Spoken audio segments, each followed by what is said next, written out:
नमस्कार स्टूडेंट। आज अब शुरू करते हैं सवाल नंबर 11 से।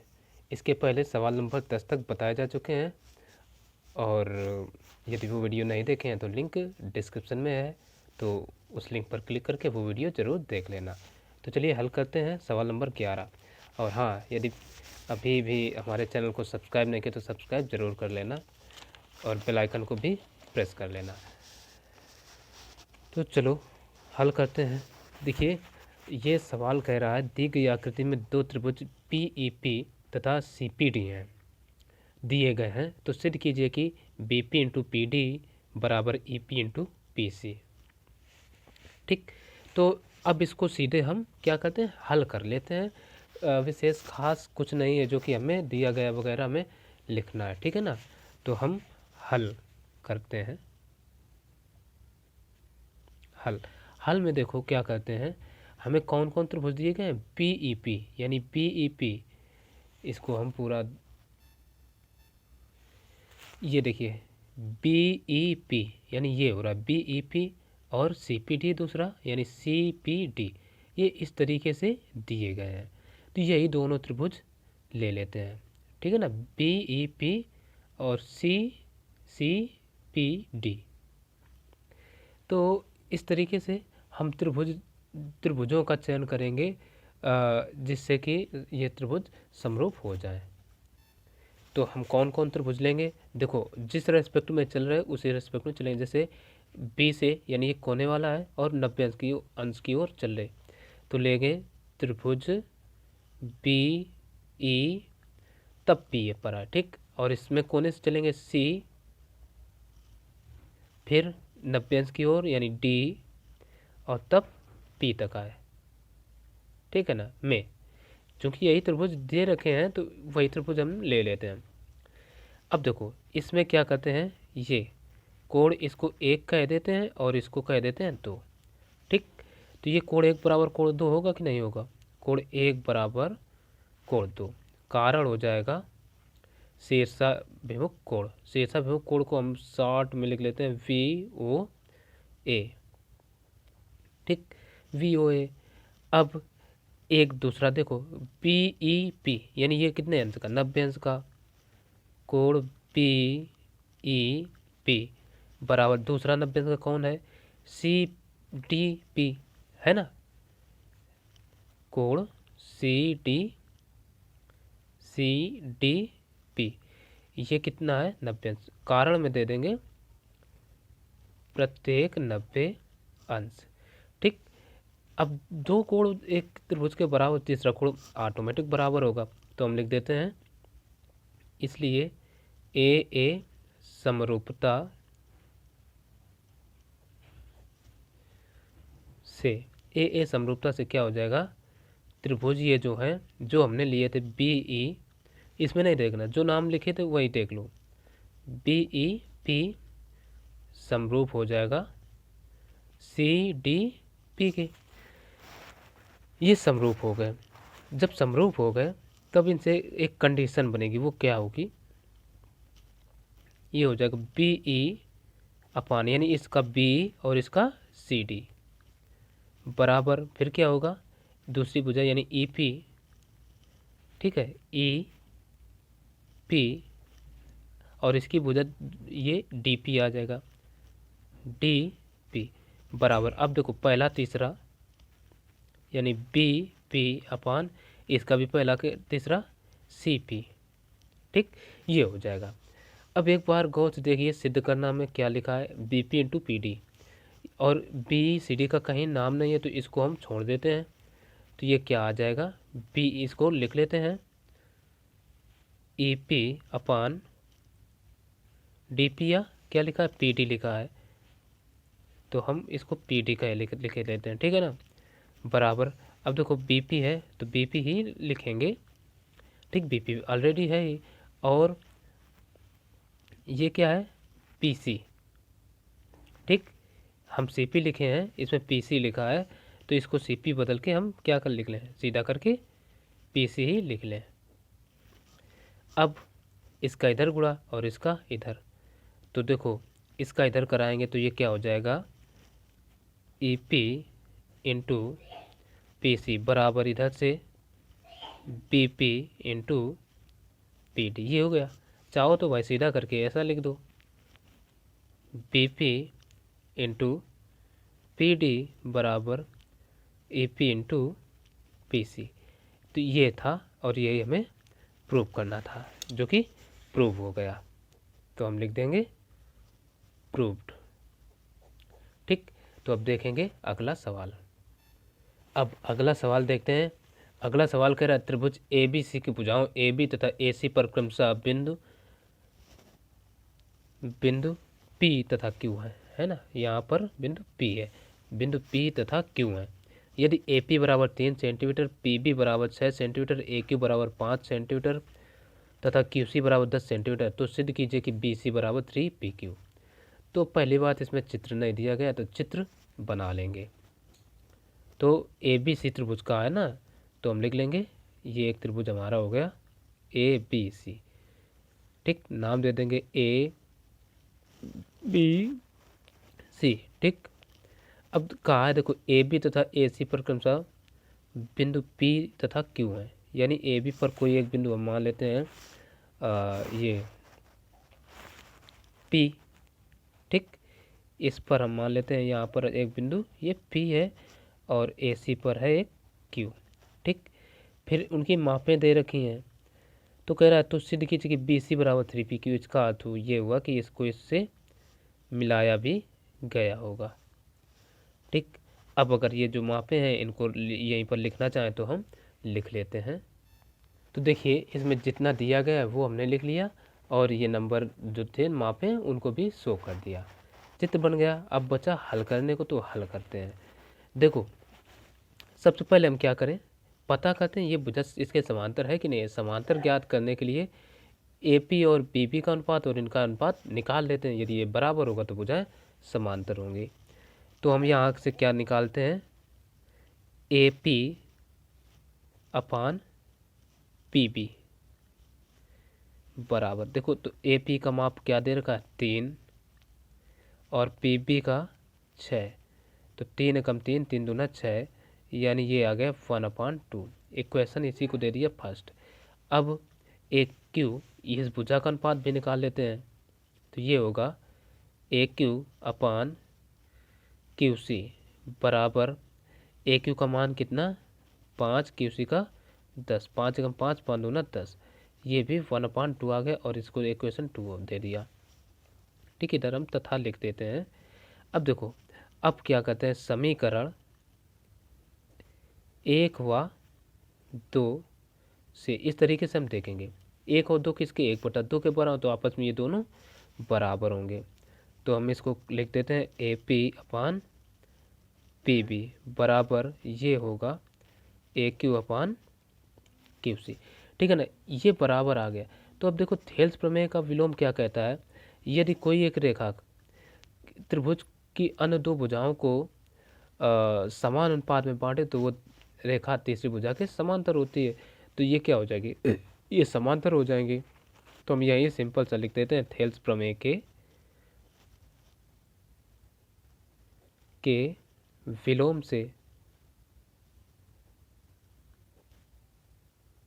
थेल्स प्रमेय का विलोम क्या होता है कि ये रेखाएं कैसी हो जाएंगी, समांतर। लिख सकते हैं PQ समांतर BC। ठीक, ये कुछ नहीं है, PQ समांतर BC आ गया। तब देखो अब ले लेते हैं त्रिभुज ये दोनों। ठीक, अब त्रिभुज एक तो APQ, तो हम पहले ABC को लिखते हैं ABC व त्रिभुज, देखो पहले पूरा बड़ा वाला लिखा, अब बाद में छोटा वाला लिख रहे APQ में। ठीक, इसमें क्या कहते हैं, देखो इसको मान लेते हैं कोण 1, ठीक, इसको कोण 2, इसको कोण 3 और इसको कोण 4 मान लिया। ठीक, तो अब देखो दिख रहा है कोण A बराबर क्या होगा कोण A। अब दोनों त्रिभुजों में देखो इसमें भी A कोण आ रहा है ये, और ABC में भी आ रहा है, तो कोण A बराबर कोण A होगा, कारण हो जाएगा उभयनिष्ठ, यानी उभयनिष्ठ का अर्थ होता है कॉमन, उभयनिष्ठ। ठीक। और कोण 1 और कोण 3 ये बराबर हैं। कोण 1 बराबर होगा कोण 3 के। ये भाई बराबर क्यों होगा? क्योंकि ये और ये एकांतर कोण है, एकांतर नहीं संगत कोण है, संगत कोण। संगत कोण सदैव बराबर होते हैं। और 2 और 4 बराबर होंगे, कोण 2 बराबर कोण 4, कारण यही बचेगा संगत कोण। ठीक। अब देखो तीनों कोण बराबर दो त्रिभुजों के, तो इसलिए ये कैसे त्रिभुज होंगे? समरूप। ठीक। तो इसलिए हम लाइक कह सकते हैं ए समरूपता से त्रिभुज कौन है? ए बी सी समरूप हो जाएगा त्रिभुज ए पी क्यू। ये समरूप हो गए। अब जब समरूप त्रिभुज हो गए तो समरूप त्रिभुजों की एक कंडीशन होती है कि उनकी संगत भुजाएं समानुपाती होती हैं। तो इससे हो जाएगा ए पी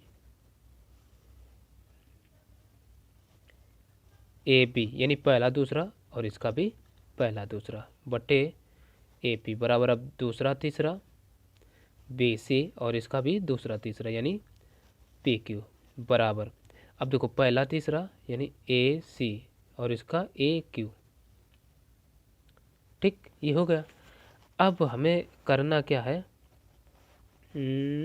अब सिद्ध करने में एक बात देख लेते हैं। बी सी बराबर 3 पी क्यू लाना है, तो बी सी और पी क्यू ये अनुपात तो हमें लेना ही लेना है। तो और वो अनुपात चाहे अब ये वाला ले लें, चाहे यानी इनको दोनों को बराबर करा लें या इनको दोनों को, बात एक ही है। तो हम पहले इनको दोनों को बराबर करें, इसको छोड़ देंगे। ठीक है ना? तो इसको हम लिख सकते हैं A B upon A P बराबर B C upon P Q. ये हो गया। अब बाकी का काम हम इधर कर ही देते हैं। ए बी का मान कितना दे रखा है? ए बी का देखो टोटल ए बी बराबर क्या होगा? A P plus B P होगा। तो ए बी को हम लिख सकते हैं A P plus B P, और बटे क्या है? ए पी ही है, ए पी। ठीक है ना? और ए पी का मान भी हमें पता है, बराबर बी सी। तो बी सी कौन है? बी सी ये है, तो बी सी को बी सी ही रखो और पी क्यू को पी क्यू ही रखते हैं, क्योंकि ये मान पूछे ही गए हैं। तो ए पी का मान कितना है चित्र में देख लेते हैं, 3 प्लस बी पी का मान 6 अपान ये A P total A P केवल है 3, है ना? तो वह देख सकते हैं ये है 3 बराबर बी सी बटे पी क्यू। अब देखो ये 6 3 9, 9 बटे 3 बराबर बी सी बटे पी क्यू। 3 कम 3 3 तिरका 9, तो ये आ गया 3/1 बराबर B C upon P Q. अब क्रॉस मल्टीप्लिकेशन करवा दो तो बी सी का एक में होगा तो ये आ जाएगा बी सी। हालांकि बस हम सीधा करके लिखे दे रहे हैं, ठीक है ना? बी सी वैसे इधर जाएगा और 3 पी क्यू इधर आएगा, तो सीधा कर देते हैं कि बार में। तो बी सी बराबर 3 पी क्यू, और यही हमें सिद्ध करना था, जो कि प्रूव हो गया।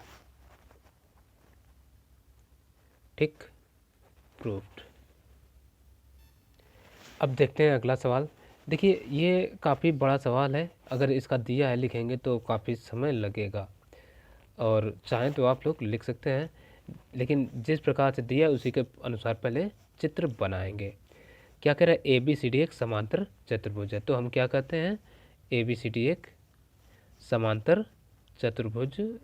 इस तरीके से हम ये बना लिए, ठीक है ना?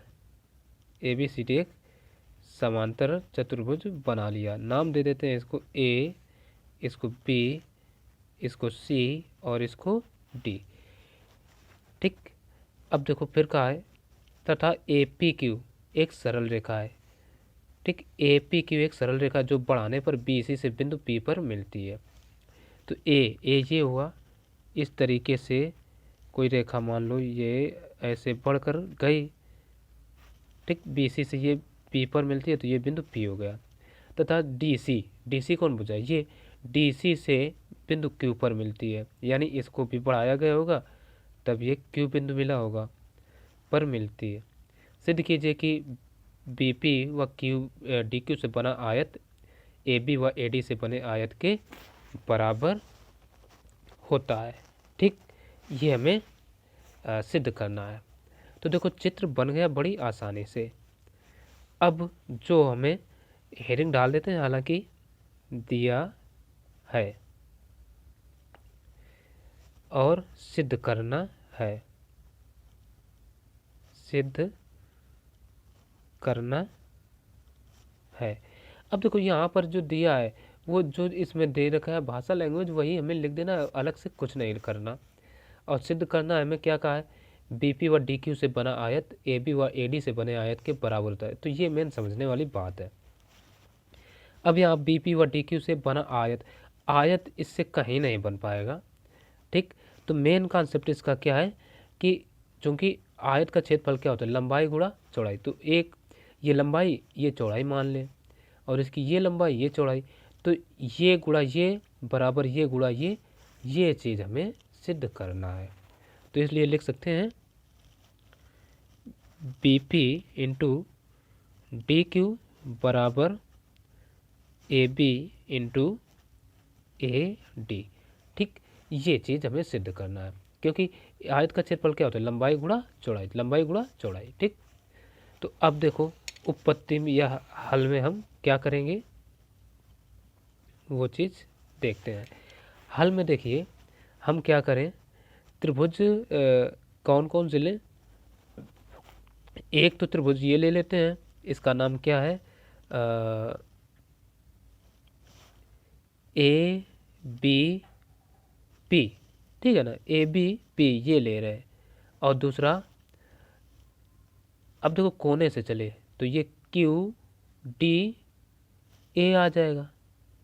तो ये त्रिभुज दोनों हम इस प्रकार से लिए लेते हैं। तो समझने वाली बात ये विशेष ध्यान देना, हम यहाँ से चले, ठीक, और ये समांतर है ये, तो इसका ये कोण और ये कोण कैसे होंगे, बराबर। ठीक, इसको नाम 1 देते हैं, इसको कहते हैं 2। अब ये चीज़ ध्यान दो भाई, यहाँ जेड सी आकृति बन रही ना, तो ये कोण बराबर होंगे और इसको कोण कहते हैं 3। ठीक, और ये 4, ठीक है ना, ये आमने सामने के कोण होंगे। तो चलो आ जाओ त्रिभुज ए बी पी में, त्रिभुज ए बी पी वाह। अब देखो कोने से चले, ये क्या होगा, क्यू डी ए, ठीक, क्यू डी ए में। तो इस प्रकार से ये त्रिभुज हम ले लिए। तो अब देखो इसमें क्या होगा, कोण 1 बराबर हम लिख सकते हैं कोण 2, कोण 1 बराबर कोण 2, कारण एकांतर कोण। ठीक, जब रेखाएं समांतर होते हैं तो एकांतर कोण सदैव बराबर होते हैं, एकांतर कोण। ठीक, और देखो कोण 3 बराबर कोण 4, कोण 3 बराबर कोण 4। तो समांतर चतुर्भुज के सम्मुख कोण बराबर होते हैं। तो ये हम लिख देते हैं समांतर चतुर्भुज के सम्मुख कोण, ठीक है ना, ये सम्मुख कोण हमेशा बराबर होते हैं। तो इसलिए अब देखो डबल ए सिमिलरिटी, यानी ये कोण बराबर होगा ना, तो ए समरूपता से क्या हो जाएगा, त्रिभुज ये जो हमारा है, कौन सा नाम उधर देखने की जरूरत नहीं, अब ये जो लिए हैं इन्हीं को लिख लेते हैं, ए बी पी समरूप हो जाएगा क्यू डी ए के। तो यहाँ से क्या होगा, ए बी पहली दूसरी और इसकी भी पहली दूसरी, यानी क्यू डी, ये क्यू डी है, पी ना समझना, ठीक। बराबर अब दूसरी तीसरी बी पी अपान इसकी दूसरी तीसरी डी ए या ए डी कुछ लिख लो, बराबर पहली तीसरी ए पी और इसकी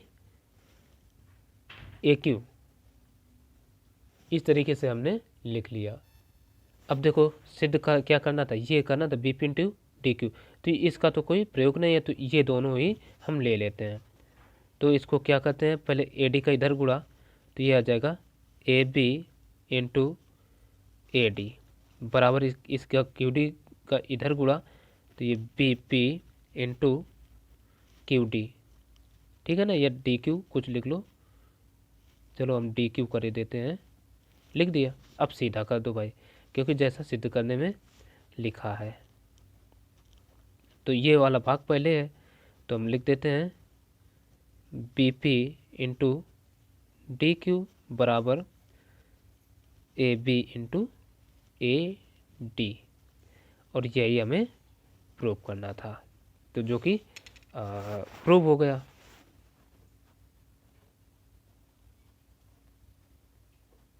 ठीक, तो ये बहुत ही कुछ महत्वपूर्ण सवाल थे।